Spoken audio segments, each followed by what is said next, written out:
आज लोग सुसाइड कर रहे हैं शिक्षा को लेकर। लोग कितने लोग मारे गए, नितिन राज मारा गया भी केरला के अंदर, डांस स्टूडेंट।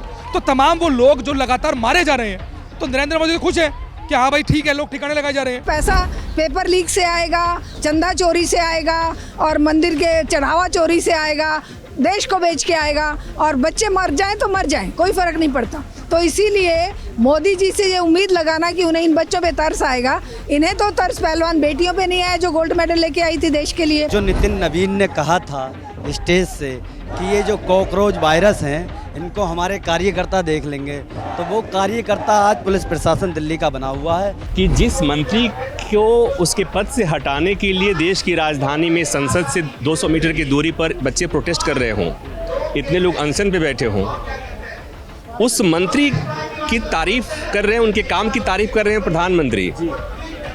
अब इसके बाद क्या बचा है? अब इसके बाद मुझसे क्या सुनना चाहते हैं आप? इस सरकार में जितना बड़ा कोई नालायक हो, जितना ज़्यादा कोई गड़बड़ी करने वाला मंत्री हो, जितना ज़्यादा कोई बेशरम बंदा हो, उसी की तारीफ होती है, उसी को प्रमोशन मिलता है। तो मोदी जी कुछ अलग नहीं कर रहे हैं। ये जब से सत्ता में आए हैं, जब से ये गुजरात से लेके यहाँ तक इन्होंने वही किया है। छात्र को ये बोल रहे हैं तुम नेता बनने आए हो, और वो छात्र ये कह रहा है मैं छात्र हूँ, नेता नहीं हूँ। उसके बाद उन्हें ले जाती है पुलिस, और पुलिस उनसे गाली गलौज करती है। पुलिस उनसे कहती है तुम कॉकरोचो हो, तुम्हें तो ख़त्म कर देना चाहिए, और तुम यहाँ गंदगी फैला रखी है तुमने जंतर मंतर पर, और तुम यहाँ बैठने के लायक नहीं हो। ये जो क्रिकेट प्लेयर्स या जो हीरो हीरोइन इस देश के युवाओं की जेब से पैसा निकलवा के अमीर हुए, उनका ये फर्ज बनता है कि आज वो आकर इन बच्चों को समर्थन दें, और कोई भी गलत बात है तो उसे गलत कहने की हिम्मत करें। दोस्तों, अभी हमारी उपस्थिति जंतर मंतर पर है, और यहाँ पे सोनम वांगचुक जो है हड़ताल कर रहे हैं, भूख हड़ताल कर रहे हैं, और 10 दिन से ज़्यादा हो चुके हैं। आप देख सकते हैं मेरे पीछे वो स्टेज है जहाँ अभी अभिजीत दीप के जो है वो दिल्ली पुलिस के ऊपर खफा हैं। उनका कहना है कि यहाँ पे 2 बच्चों की जो है अभी पुलिस वालों ने पिटाई की है, उनको मारा है क्योंकि वो यहाँ पे किताब की दुकानें लगा के रखे हैं, वो बुक शॉप यहाँ पे चला रहे हैं, और उनके साथ बदसलूकी हुई है। इसको लेकर अभिजीत दिल्ली पुलिस से खासा नाराज़ हैं और बता रहे हैं कि कैसे जो है हमारे पैसे से आपका वेतन आता है, आप सरकारी नौकर हैं, लेकिन आप हमारी ही रक्षा नहीं कर रहे हैं। इस बात को लेकर खफा हैं। हम बात करेंगे यहाँ कुछ लोगों से और देखते हैं कि आखिर 10 दिनों के बाद कितनी सूरत बदली है कॉकरोच जनता पार्टी के इस मूवमेंट की। जंतर मंतर पर एक गहमा गहमी काफ़ी बढ़ गई है। क्या कहेंगे भाई साहब? सर, ये जो अत्याचार दिल्ली पुलिस कर रही है, ऐसा नहीं लग रहा है ये पुलिस प्रशासन है, ऐसा लग रहा है ये भारतीय जनता पार्टी के वर्कर हैं। जो नितिन नवीन ने कहा था स्टेज से कि ये जो कॉकरोच वायरस हैं इनको हमारे कार्यकर्ता देख लेंगे, तो वो कार्यकर्ता आज पुलिस प्रशासन दिल्ली का बना हुआ है। और यहाँ पर गलती कुछ नहीं थी छात्रों की। जो AISF के छात्र थे उनका स्टॉल थोड़े आगे लगा था, पुलिस आई, बोले स्टॉल पीछे कर लो। उन्होंने कहा, बोले भीड़ आएगी, बोले कोई बात नहीं, भीड़ आएगी तो हम पीछे कर लेंगे, कोई दिक्कत नहीं है। और उसके बाद उन्होंने पीछे करना भी स्टार्ट कर दिया, लेकिन एक पुलिस वाले ने क्या किया, उसको स्टॉल को ऐसे पकड़ के ऐसे फेंका। तो ये क्या है, यहाँ पर एक बुक है, महान शहीदों की गाथाएँ हैं उन बुकों में, महाराणा प्रताप जैसी बुकें हैं, भगत सिंह जैसी बुकें हैं। उसका अपमान करना ही इनको ये दर्शाता है कि इनमें इतनी समझ भी नहीं बची कि उन किताबों का तो कम से कम सम्मान करें। और उस छात्र को ये बोल रहे हैं तुम नेता बनने आए हो, और वो छात्र ये कह रहा है मैं छात्र हूँ, नेता नहीं हूँ। उसके बाद उन्हें ले जाती है पुलिस, और पुलिस उनसे गाली गलौज करती है। पुलिस उनसे कहती है तुम कॉकरोचो हो, तुम्हें तो ख़त्म कर देना चाहिए, और तुम यहाँ गंदगी फैला रखी है तुमने जंतर मंतर पर, और तुम यहाँ बैठने के लायक नहीं हो। तो ये सब बातें दर्शाती हैं कि आज हमारा पुलिस प्रशासन, दिल्ली का पुलिस प्रशासन भारतीय जनता पार्टी का काम कर रहा है, उसके वर्कर की तरह काम कर रहा है। तो ये कहाँ तक कि एक पुलिस अगर ऐसा करेगी तो कैसे चलेगा इस देश में? कम से कम ये SCP को तो ये समझ होना चाहिए, ये छात्र हैं, कुल ओनली छात्र हैं, इनको ऐसा व्यवहार ना करें कि कोई अपराधी हो। प्रभाकर मिश्रा जी हैं जो कि मीडिया में बहुत लंबे समय से काम कर रहे हैं और अभी जंतर मंतर आए हैं। उनसे बात करते हैं कि क्या सोच कर आए हैं। प्रभाकर जी, क्या सोच कर आपका आना यहाँ हुआ है?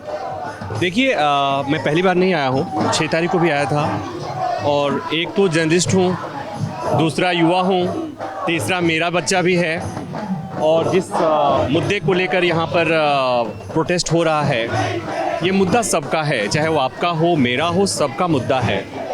तो अगर मैं दिल्ली में हूँ और इतना बड़ा प्रोटेस्ट हो रहा है, हमारे बच्चों के लिए हो रहा है, तो मुझे लगा कि मुझे भी यहाँ होना चाहिए, पहली बात। दूसरी बात, प्रोफेशनल तौर पर भी हम दूसरे के देखे हुए बात को, कहे हुए बात को समझूं, उससे बेहतर है कि मैं आकर यहाँ देखूं।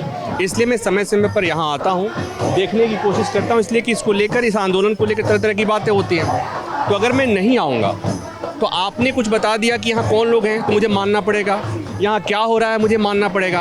और जब मैं यहाँ खुद आता हूँ तो मैं देखता हूँ कि यहाँ कौन आ रहा है। तो जो मैं देख रहा हूँ, जैसे मैं कल आया था तो मुझे दिखा कि सोनम वांगचुक ही नहीं यहाँ पर अनशन पे बैठे हैं, इसके अलावा 20 से अधिक युवा बैठे हुए हैं। ये बात लोग नहीं देख पा रहे हैं, नहीं दिखा पा रहे। तो वो मैंने देखा, ये देखा कि जेन्युइनली यहाँ पर स्टूडेंट भी आ रहे हैं। तो कुछ लोग इसे निगेट करने की कोशिश करते हैं, नकारने की कोशिश कर रहे हैं। तो ये मैं इसीलिए आता हूँ और इसीलिए आज भी आया कि देखूँ कि क्या चल रहा है, जंतर मंतर पर क्या हो रहा है। और मुद्दा और कॉज जो है उसके साथ मैं हूँ, इसलिए कि बच्चों का मसला है, एक के बाद एक पेपर लीक हो रहा है, जवाबदेही तय नहीं हो रही है। तो शिक्षा मंत्री की जवाबदेही है, और अगर यहाँ पर मांग उनके इस्तीफे की अगर मांग हो रही है, तो मुझे लगता है कि हमारे बच्चों के लिए अगर ये बच्चे खड़े हैं तो हम अपने बच्चों के लिए तो आ ही सकते हैं ना। सरकार की पार्टी तो छोड़ दीजिए, ऑपोजिशन की तमाम पार्टियां भी इससे परहेज कर रही हैं। नाम लेके बताना पड़ेगा, आप जानते हैं, देखते हैं। यहाँ पर देश की सबसे प्रमुख विपक्षी पार्टी है, मिसिंग है। ये जनता का मुद्दा है, आम आदमी का मुद्दा, और फिर भी इससे परहेज। तो ये बता रहा है कि हमारे समाज में राजनीति किस कदर राजनीति की पैठ हो गई है कि हम विचारधारा से ऊपर नहीं उठ पा रहे हैं। भले हमारे पर असर पड़ रहा हो, हमारे बच्चे के भविष्य का मसला है, फिर भी हम विचारधारा से, इसलिए कि मैं जिस पार्टी को पसंद करता हूँ उस पार्टी के खिलाफ यहाँ नारा लग रहा है। तो मेरा बच्चा जाए भाड़ में, मेरे बच्चे का भविष्य जाए भाड़ में, मुझे इससे कोई फर्क नहीं पड़ता। मैं तो भाई जहाँ हूँ वहाँ पर हूँ। तो ये वाली मेंटलिटी है। अब आज के समय में प्रत्येक आदमी 24/7 राजनीतिक कार्य करता है। वो रेप के मामले में, रेप विक्टिम के मामले में भी समर्थन करना है या नहीं करना है, वो ये सोच के करता है कि ये प्रदर्शन करने वाले कौन हैं और इसमें आरोपी हमारी पार्टी की विचारधारा से जुड़ा हुआ तो नहीं है। तो ये एक नया बदलाव है और ये बहुत घातक है। और इसीलिए मैं हमेशा कहता हूँ कि इसीलिए आज के समय में आंदोलन खड़ा करना और आंदोलन सफल होना बड़ा मुश्किल काम है। कि जिस मंत्री को उसके पद से हटाने के लिए देश की राजधानी में संसद से 200 मीटर की दूरी पर बच्चे प्रोटेस्ट कर रहे हों, इतने लोग अनशन पे बैठे हों, उस मंत्री की तारीफ कर रहे हैं, उनके काम की तारीफ कर रहे हैं प्रधानमंत्री। अब इसके बाद क्या बचा है? अब इसके बाद मुझसे क्या सुनना चाहते हैं आप? ये जो कंट्राडिक्शन है ये क्या दिखाता है, ये क्या चल रहा है इस देश में? ये दिखा रहा है कि जब तक सरकार चल रही है, आपने वोट दे दिया है तो 5 साल हमको सरकार चलाने दीजिए, और बेशक जब सरकार आएगी तो फिर देख लीजिएगा। और उनको पता है कि जब चुनाव होना होगा आप भूल जाएंगे, फिर आप जाति पर, धर्म पर, समाज पर, संप्रदाय पर, क्षेत्र पर वोट देंगे। आप उसमें भूल जाएंगे कि वो नीट का मामला क्या था, पेपर लीक का मामला क्या था, रोजगार का मामला था क्या था, आप भूल जाएंगे। फिर जाकर के आप देंगे अपने पार्टी, अपने पसंद के आदमी को वोट देंगे। तो उनको पता है कि वोट कैसे लेना है। मैडम क्या लग रहा है, सरकार तो कुर्सी छोड़ने के मूड में नहीं है। अभी जो है मोदी जी ने धर्मेंद्र प्रधान की तारीफ की है। नीट पेपर लीक के बाद भी उनका कहना है कि धर्मेंद्र प्रधान बहुत अच्छा काम कर रहे हैं। क्या कहेंगे आप? इस सरकार में जितना बड़ा कोई नालायक हो, जितना ज़्यादा कोई गड़बड़ी करने वाला मंत्री हो, सॉरी, जितना ज़्यादा कोई बेशरम बंदा हो, उसी की तारीफ होती है, उसी को प्रमोशन मिलता है। तो मोदी जी कुछ अलग नहीं कर रहे हैं। ये जब से सत्ता में आए हैं, जब से ये गुजरात से लेके यहाँ तक, इन्होंने वही किया है। जो जितने नालायक और नाकारा और जितने ज़्यादा इनके एजेंडा को फुलफिल करने वाले लोग हैं, उन्हीं की तारीफ ये करते हैं। इन्हें उन बच्चों का दर्द नहीं आया जो बच्चे 18-20 बच्चे मर गए नीट पेपर लीक के मामले में। इनको शर्म नहीं आई, इनके पास शब्द कैसे मुंह से निकले ये हमें समझ नहीं आ रहा। हाँ, ये क्या मतलब, एक तो यहाँ बच्चे बैठे हुए हैं, भूख हड़ताल कर रहे हैं, बच्चों की मौत हुई है, उसके बावजूद ही ये तारीफ आखिर मोदी जी की किस मानसिकता को दिखा रहा है? ये मानसिकता है कि ये हम बेदर्द हैं, हम फासिस्ट हैं, हमें किसी बच्चे के मरने का दर्द नहीं है, हमें किन्हीं बच्चों के अगर भविष्य बर्बाद हो गई उसकी चिंता नहीं है, अगर किसी माँ बाप की गोद सूनी हो गई, कोई ज़िंदगी भर के लिए तड़पने के लिए बैठे हैं तो उसकी हमें परवाह नहीं है। हमें परवाह केवल पैसे की है और सत्ता की है, क्योंकि हमें पैसा चाहिए और पैसा पेपर लीक से आएगा, चंदा चोरी से आएगा और मंदिर के चढ़ावा चोरी से आएगा, देश को बेच के आएगा, और बच्चे मर जाएं तो मर जाएं, कोई फ़र्क नहीं पड़ता। तो इसीलिए मोदी जी से ये उम्मीद लगाना कि उन्हें इन बच्चों पे तरस आएगा, इन्हें तो तरस पहलवान बेटियों पे नहीं आया जो गोल्ड मेडल लेके आई थी देश के लिए, तो ऐसे आदमी से उम्मीद कैसे की जा सकती है। लेकिन इन बच्चों से हमें उम्मीद ज़रूर है कि इन्होंने समाज को एक चेतना जागृत कर दी है समाज के अंदर, और ये चेतना ज़रूर हमारे बच्चों को, हमारे भारत को, हमारे युवाओं को नई दिशा देगी। दूसरी तरफ जो है नितिन नवीन, जो कि भाजपा के राष्ट्रीय अध्यक्ष हैं, उनका कहना है कि जंतर मंतर पे जो कॉकरोच बैठे हैं, जो वायरस बैठे हैं, उनको भाजपा के लोग ठीक कर देंगे। हाँ, ये गुंडे बदमाश पाले हुए हैं ना इन्होंने, बेरोजगार युवकों का झुंड, ये कभी बजरंग दल के रूप में, कभी हिंदू वाहिनी के रूप में, कभी किसी और रूप में जाकर उस जगह पर अटैक करेंगे जो भी इनके खिलाफ बोलेगा, क्योंकि इनको बच्चों को जो ये झुंड के झुंड इनके साथ घूमते हैं, इन्हें खुद नहीं पता कि वो बेचारे कितने गुमराह किए हुए हैं, क्योंकि उनको रोजगार नहीं है, उनको शिक्षा सही तरीके से नहीं मिली, उनके आने वाले भविष्य अंधकार में है, उनके आने वाली पीढ़ियां बर्बाद होंगी, उनके माँ बाप का बुढ़ेपा का सहारा छीनेगा, क्योंकि जब भी अपराध करेंगे तब या तो जेल जाएंगे, आरएसएस और बीजेपी उनसे पल्ला झाड़ लेंगी। जितने भी इस तरह के हादसे इन्होंने करवाए हैं, और वो बच्चे जब गिरे हैं तो इन्होंने कह दिया ये हमारा इससे कोई संबंध नहीं, जैसे कि गोडसे से इनका कोई संबंध नहीं था। लेकिन मैं तो उन सभी बच्चों से ये मतलब आग्रह करना चाहूँगी, उन बच्चों को ये समझाना चाहूँगी कि बेटा ये लड़ाई तुम्हारी भी है, ये लड़ाई केवल इन बच्चों की नहीं है, ये लड़ाई केवल मेरी और आपकी नहीं है, ये पूरे समाज की लड़ाई है, पूरे बच्चों की लड़ाई है, भारत के भविष्य की लड़ाई। तो इस लड़ाई को हमें जारी रखना चाहिए, और किसी के भी बहकावे में आकर इस तरह की अटैक या किस तरह की जो आकर यहाँ पर ये गुंडागर्दी करते हैं वो नहीं करनी चाहिए। अभी के समय में हम देख रहे हैं कि जैसे समाज के बाकी क्षेत्र के जो लोग हैं, जो अपने क्षेत्र में काफ़ी ऊंचा ओहदा रखते हैं, वो इस मसले पे कुछ भी नहीं बोल रहे हैं। तो ये जो परिवर्तन आया है, इसको आप कैसे देखती हैं? ये फांसीवाद की शुरुआत है। फांसीवाद में यही होता है। जर्मनी और इटली में जब फांसीवाद आया तो उसकी शुरुआत ऐसे ही हुई थी कि जो बुद्धिजीवी वर्ग है वो चुप रह जाता है, जो इंटेलिजेंशिया है, जिसके ऊपर जिम्मेदारी है समाज के अंदर गलत को गलत और सही को सही कहने की, वो उस समय चुप्पी साध लेता अपने स्वार्थों के कारण। आज ये पूरा इंटेलिजेंसिया स्वार्थवश अपने छोटे छोटे स्वार्थों के कारण पूरे भविष्य बर्बाद कर रहा है हमारे पूरे समाज का।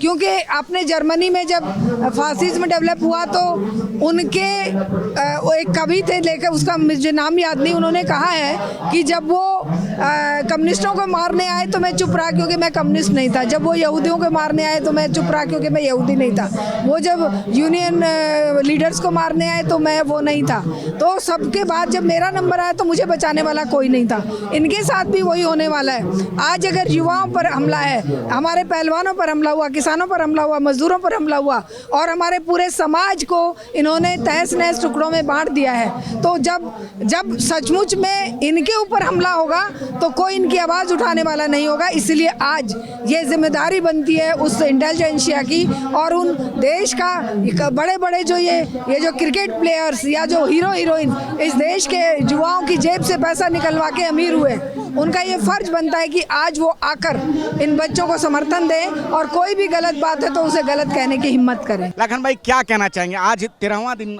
हो गया भूख हड़ताल का, लेकिन प्रधानमंत्री मोदी जी धर्मेंद्र प्रधान के इस्तीफे की जगह उनके काम की तारीफ कर रहे हैं। देखिए, मैं आपको बताऊं कि जो कोकरू जनता पार्टी का जंतर मंतर पे मंच लगा हुआ है, इस मंच के अंदर भी डिवाइड हो गया है।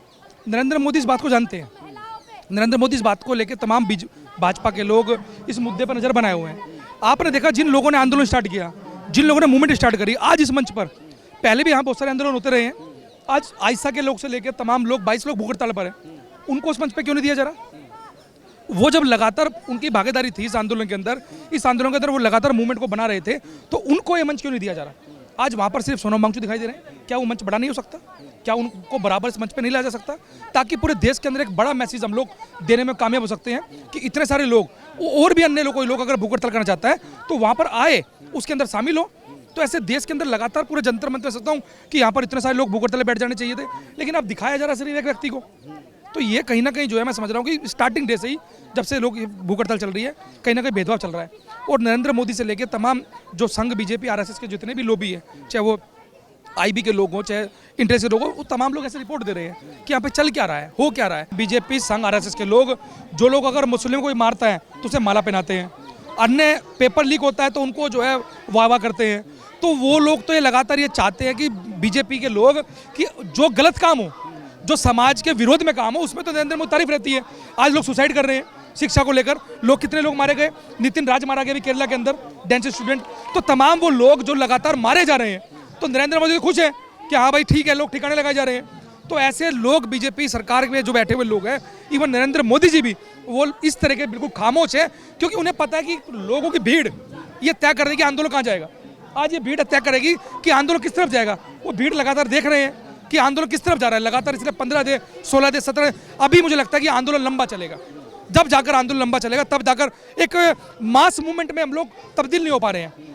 इस कारण से नरेंद्र मोदी ऐसे बयान दे रहे हैं कि धर्मेंद्र प्रधान अच्छा काम कर रहे हैं। यही नरेंद्र मोदी जब 3 संसद के अंदर काले कानून लाए, कृषि कानून के बिल लेकर आए, तो उनका बहुत अच्छे कानून है, लेकिन जैसे ही मास मूवमेंट बना तो वापसी लेना पड़ा। 13 महीने लग गए थे, 750 लोगों की जान गई थी। क्या आपको लगता है फिर से वही रिपीट करना पड़ेगा, उतने लोगों को जान देनी पड़ेगी, तब जाके धर्मेंद्र प्रधान का इस्तीफा होगा? मैं समझता हूँ जान देने की जरूरत ना पड़े। उन लोगों ने तो बॉर्डर सील किया था, जान देने तो पहले तमाम लोग अगर रोड पर उतर जाएं, तमाम लोग इस मास मूवमेंट का हिस्सा बने, तब समझ सकता हूँ कि मामला बन सकता है। अन्यथा मामला जैसे चल रहा है वो चलता रहेगा। ऐसे बहुत सारे आंदोलन हुए, 700 लोग मारे जाना कम नहीं है। तो अभी तो 2 लोगों की तबीयत खराब हुई है, उन लोगों को मार ले जाया गया। बीजेपी इस समय तानाशाही सरकार है। ये लोकतंत्र के चुने लोगों की सरकार होती तो जवाबदेही तय होती।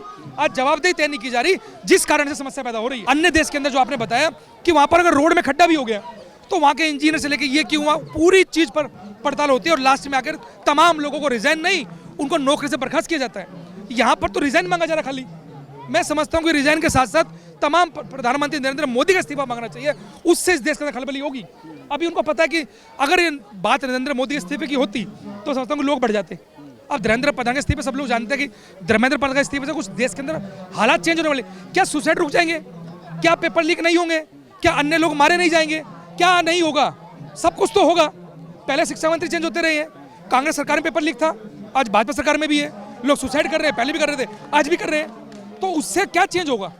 तो मैं ऐसा मानता हूं कि हमें तमाम लोगों को मास मूवमेंट जब तक नहीं बनता है, मास मूवमेंट के तहत से लोग नहीं उतरते हैं तो समस्या पैदा होती है। तो हमारे साथ लाखन भाई थे, और लाखन भाई जैसा कि बता रहे हैं कि इस आंदोलन में कहीं ना कहीं थोड़ा डाइवर्जन है, कि जो अन्य लोग भी भूख हड़ताल पे बैठे हुए हैं, आखिर उनको मंच पे जगह क्यों नहीं दी गई है, इस बात को लेकर वो खासा नाराजगी दिखा रहे हैं। बाकी आप क्या सोचते हैं, आप अपनी राय हमें ज़रूर बताइए और कमेंट कीजिए कि आप क्या सोचते हैं, जो कि 13 दिन से भूख हड़ताल पे बैठे हुए कॉकरोच जनता पार्टी के और सोनम वांगचुक। धन्यवाद। आप देख रहे हैं नेट्रिक न्यूज, साहस सच कहने का।